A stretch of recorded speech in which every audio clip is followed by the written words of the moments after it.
to the power of one. Being victimized can change one's life forever. The trauma, nightmares, not being able to trust anyone, and the endless hurt becomes the norm. Being able to smile is hard, and being able to laugh is even harder. Today, you will hear the story of Jermel Bullock and how his victimization altered his way of living permanently. Welcome to the show, Jermel. Jermel, tell me a little bit about your adult years. Well, I went to school at William Penn High School, which was at Broadmaster. I turned, after the 11th grade, I pretty much got a little tired of school. So I decided to become, my own street drug pharmaceutical. And I went to jail a couple of times for possession attempt to deliver. My last time I went to jail was armed robbery. I actually did 4.5 years of Chester State. I came home August 28th, 2015. And, I was working through tip agencies, just trying to stay out of trouble, not more so have my grandma stressing about me continuously going back to jail because she took care of me and my little brothers.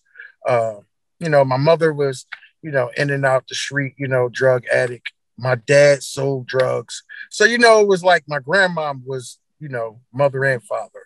But, till 5 of us.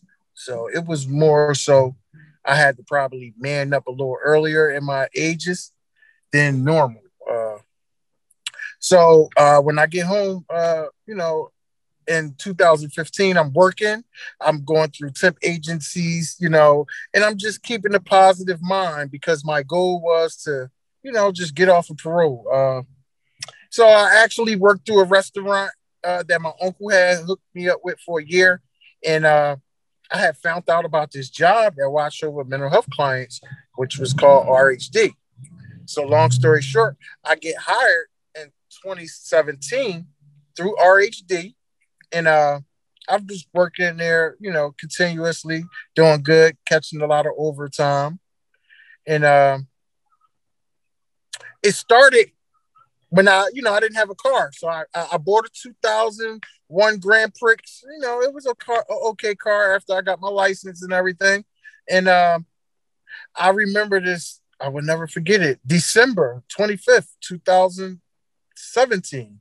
I'm at work and I noticed somebody over there near my tire in my car. Now, mind you, I don't know, how to react towards the situation while I'm at work. So my coworker was telling me, listen, call the police and see if you could, just let them know that somebody was trying to steal your rims because I didn't know what they was actually doing. But come to find out later on down the line that they had put a tracking device on my car.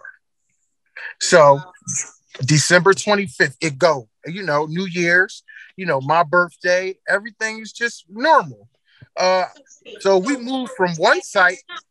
You didn't know that this was a tracking device on your car. You just see these people looking like they were trying to steal my rims. And then they just leave?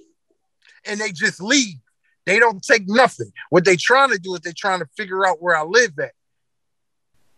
Wow. Okay. So then on February 12th, 2018, tell me what happened. All right, February 12th, I got off at 11 o'clock on Benner Street. That's where the site was at. I got off, I clocked out. I had an automatic start. I started my car. I walked outside. It was 3 masked guys. Two of them grabbed me. One had a gun. They told me to get in the back seat. So when I got in the back seat, they had bread ties on my arm. So I'm in the back seat and they asking me, yo, where's Ali at? You know where Ali at. So I'm asking them, who is Ali? They tell me the guy you hang with that be in Frankfurt. I'm like, I'm from North Philly. I don't hang in Frankfurt. He like, yes, you do. I see your car every day. So the problem was they seen me going to work every day, so they thought that I was the person that they was looking for. So as they sitting here talking to me and having conversation with me, he's starting to notice that I'm not the real guy that they're supposed to be getting. But he also told me that you know the game, you know I can't let you go. You know I can't let you go. And in my mind, all I wanted him to do was just let me talk to my family and speak to my kids. So he had talked to one of my cousins, and he was telling my cousins, "Yo, I give up 10,000, we'll let him go." So they went to go meet with my cousin one time. They never met up. The boy they called like, "Oh yeah, man, they playing funny, man. Not looking good for you, man." And I'm like, oh, I'm just in shock. My life is, in somebody else's hands. So it became like they start talking, and he conversated with me. He like, "Where you from?" I'm like, "I'm from North Philly, man. I ain't." He started looking at my wallet. He like, "Yo," I'm like, "What's that?" He like, "Man, we got the wrong person, man." So he tell me, so he like, "Yo, you got the wrong person." I was like, wow. In my mind, I was like, he was like, "Man, but I can't let you go." He's like, "I can't let you go. You know the game." I'm like, "You know what? I used to be in the game. I understand the game." He actually let me. Are you in the back seat at this time? Are you tied up? I was still tied up in the back seat with a scarf around my face. Hands still tied up. Can you see? Or Nope, I couldn't see. No, they had a mask over my face. So I couldn't see their face. They had masks on, and then they put a mask over my face. So now, how did they get to your cousin? They start calling people off my cell phone. Oh. And when they call people off your cell phone, were they saying, "Listen, we have Jermel, and if you want him back alive, you have to pay"? Yes. They said we want 10,000. So the first meetup was at Kensington and Dolphin, but they couldn't get the meetup right. So the whole meetup was to give them the money and they let me go, but that never happened. And then the second meetup was supposed to be at 30th and Market. They was like, "Why would we meet all the way at 30th and Market?" And then an hour go by, I ain't get no word. I'm getting scared. I'm cautious. My life is just over.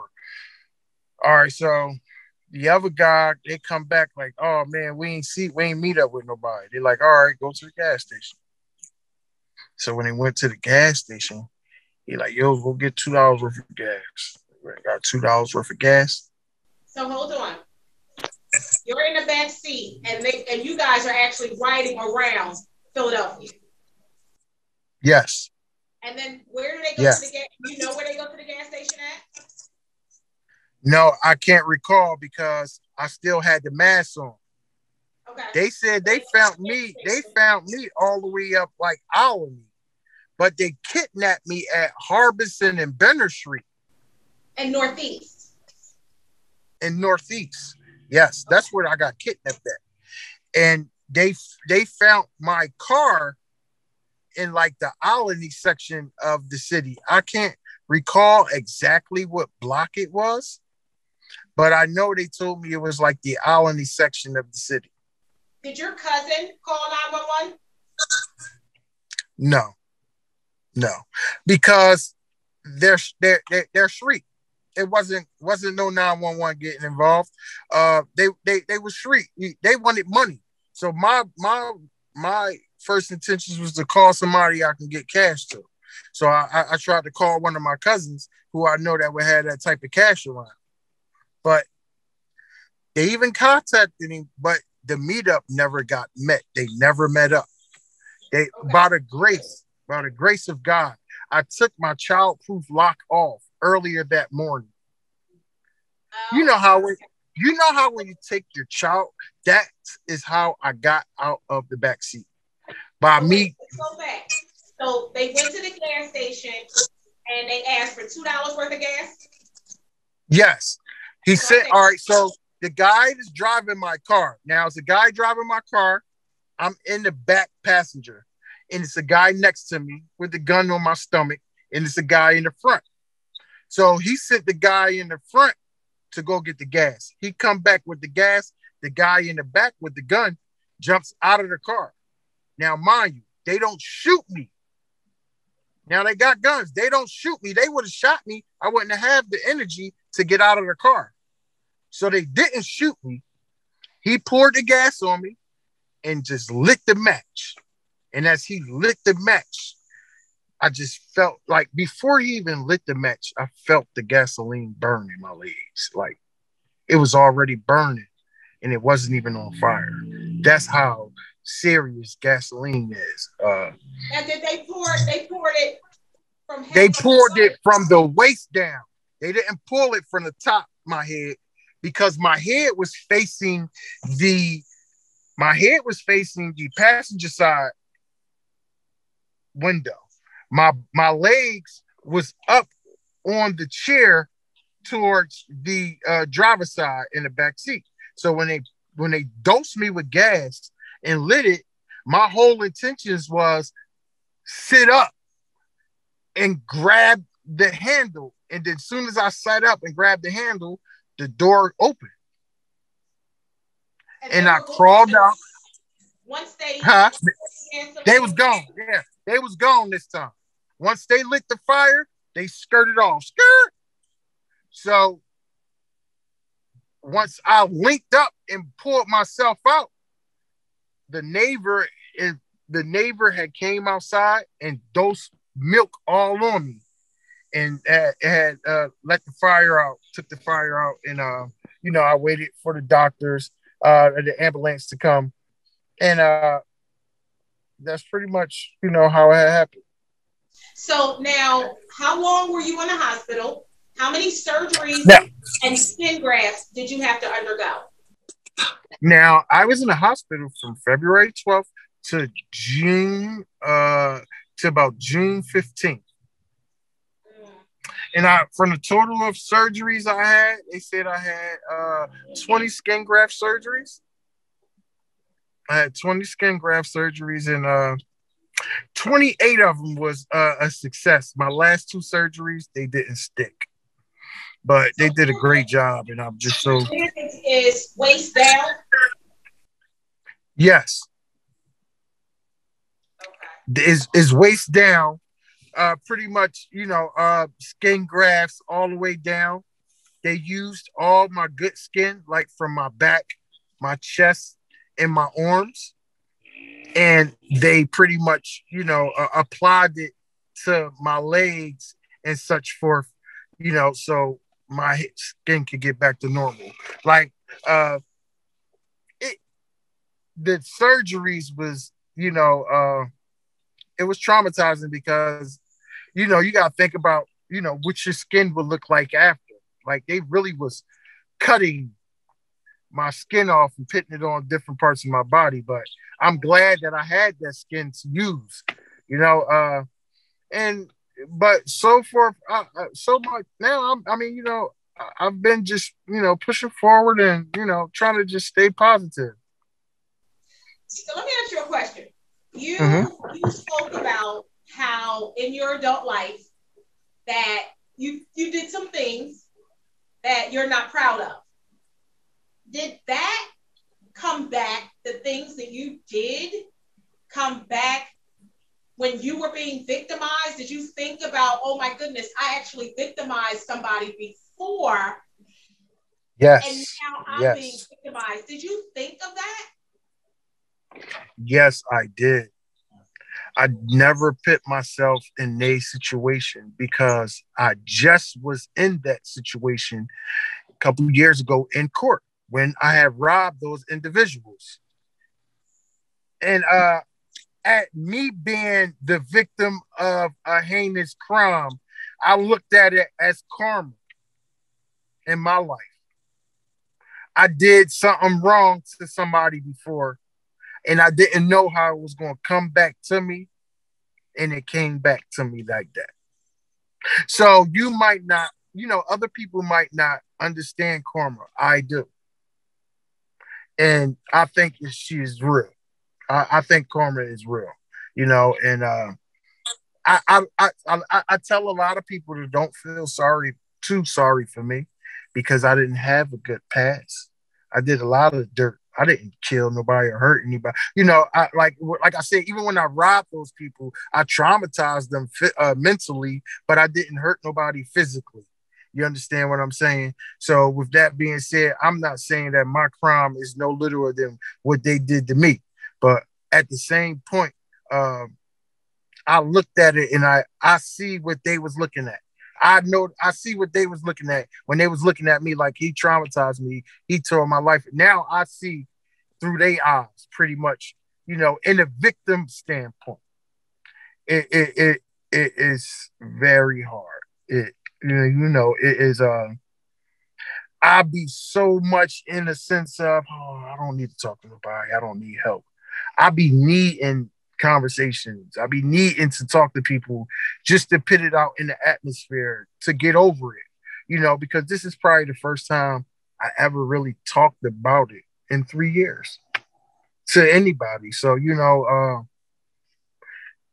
it's so vivid that I remember everything to this day. I can tell you exactly what I had on and clothes. It's like I would never forget that day.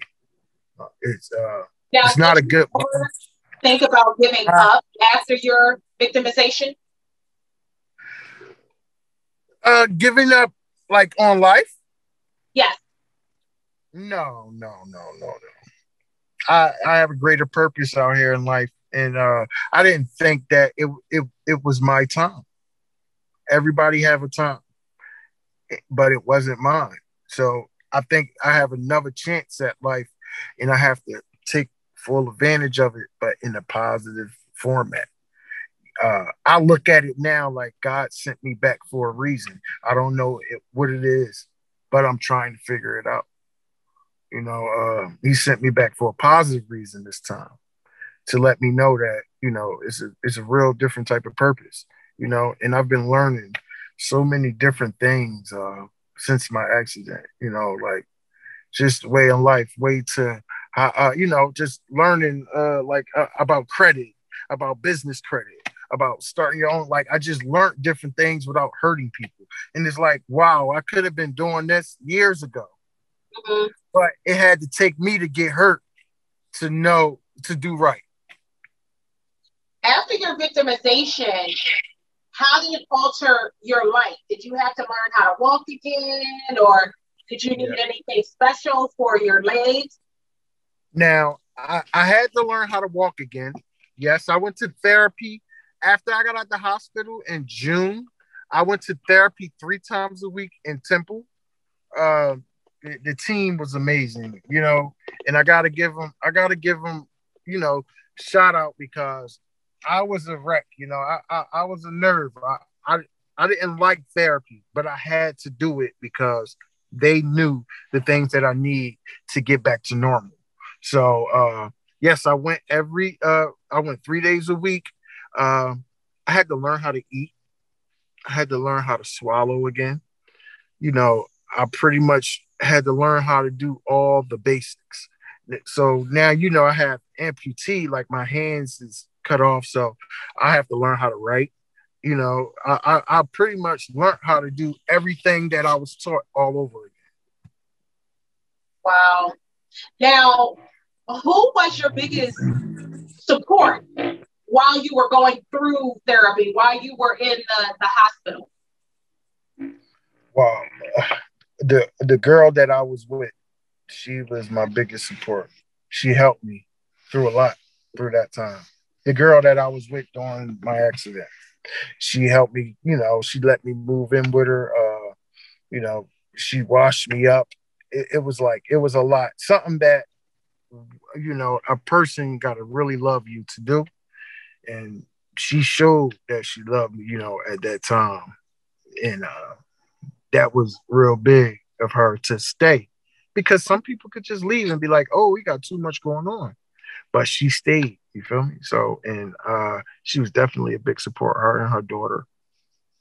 That was great. What message would you have for, it could be a young man, a young woman who is making bad decisions right now, and we pass no judgment, what message would you have for them? Because just like you, they could be on the other side and then find themselves being a victim of a crime. What message would you have for these young African-American young men, African-American young women that are committing these crimes today?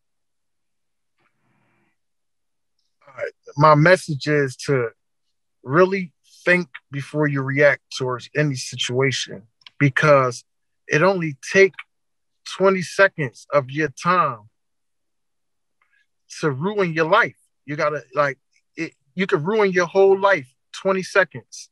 You gotta think before you react right these days.